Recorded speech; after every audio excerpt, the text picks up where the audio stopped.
السلام علیکم ورحمۃ اللہ وبرکاتہ۔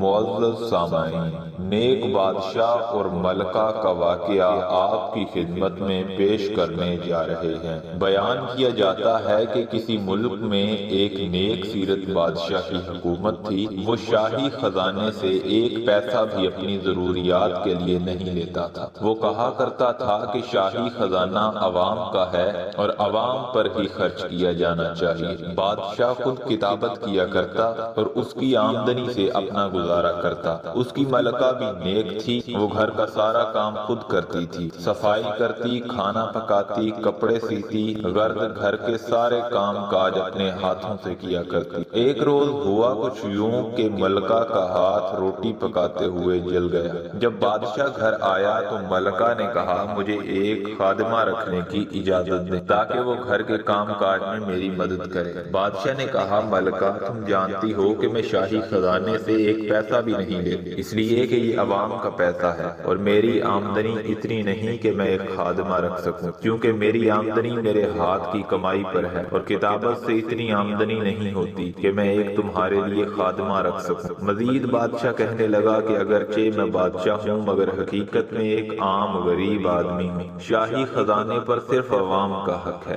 جو صرف عوام کی فلاح کے لیے ہی خرچ ہونا چاہیے۔ اگر آج میں نے اس خزانے سے آج کچھ لے لیا تو کل خدا تعالیٰ کو کیا جواب دوں گا؟ ملکہ تم حلال کی کمائی پر صبر و شکر کرو، بروز قیامت خدا تمہیں اس کا بہت اجر دے گا۔ بادشاہ کی ملکہ بھی چونکہ سمجھدار اور نیک خاتون تھی، اس لیے پھر سلطان سے اس سلسلے میں کچھ نہ کہا اور گھر کے کام کاج خود کرتی رہتی۔ اس لیے کہا جاتا ہے کہ خدا سے دوستی رکھنا ہو تو اپنے ہاتھ سے کماؤ اور حلال رزق سے اپنے اور خاندان کی کفالت کرو۔